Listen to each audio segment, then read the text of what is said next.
So guys, today Bungie dropped a brand new developer insight here for Codename Frontiers, giving us a look at the changes coming to raids and dungeons. And there's a whole lot of juicy information here to get into, so we'll get straight into it. But before we do, as always, if you're going to enjoy the video, if you could leave a like and subscribe to the channel, I would very much appreciate it. And with all that being said, let's just dive into today's video.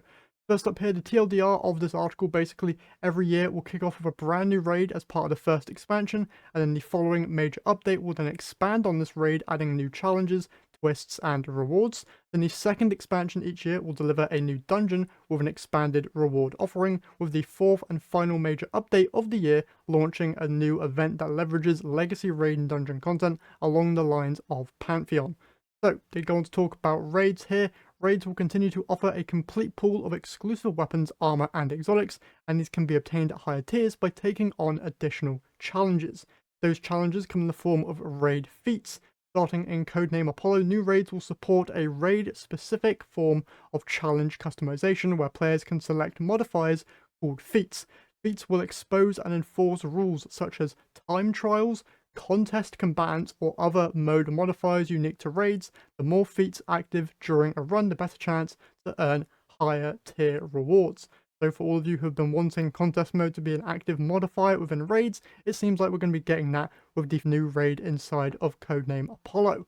Alongside that, the Raid Challenge update. In the first major update following Codename Apollo, the raid will receive a challenge update, adding new rewards, new mechanics, new feats, and potentially even new encounters. The update will kick off with a raid race event and be the venue for experienced raiders to further challenge their skills. In addition to the highest tier of raid rewards being available from these challenges, new and exclusive rewards will be added as well, including new weapons and a catalyst for the raid's exotic weapon. So seems like they're going to be adding a whole lot to raids, and if you want that extra challenge, you're definitely going to be rewarded for it.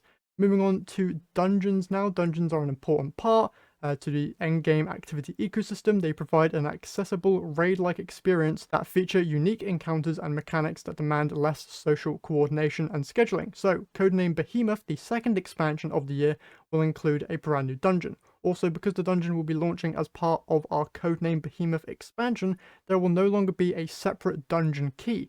Additionally, the reward offerings for the new dungeons will be expanded to include full weapon and armor sets on par with raids. Basically, dungeons are getting basically a raid style treatment, but they're just going to be smaller, which is really, really cool. And then they talk about the new RAD event, which is basically a Pantheon style event going live in the fourth major update of the year. If you can't remember, during Codename Frontiers, we're now going to be getting 2 expansions a year and then 2 major updates within each of those expansion launches. And so the fourth major update will include a Pantheon style event, which is really, really cool. The final thing that they're going to talk about here is that dungeon content will also be featured prominently in the new portal as part of the Pinnacle Ops category, and they have a link here to the article going over the portal system if you haven't heard about that. Alongside that, several updated dungeons will be available to launch and play with full challenge customization, and while raid content will not initially be part of portal categories, they're exploring ways to incorporate it in future releases. Until then, new and legacy raid content will continue to be available in the current locations along with their exclusive reward pools. And that's basically it for this article. Me personally, I'm very excited to hear that raids are not only staying but are also having like more put into them, with new potential encounters, mechanics, loot. Everything just sounds really, really cool, and having dungeons just basically be expanded upon, also really, really cool. And yeah, those are just my thoughts on it, but be sure to leave yours down below. And that's basically it for today's video. So if you enjoyed, as always, remember to leave a like and subscribe. That's it from me here today, so I'll catch you guys in the next one.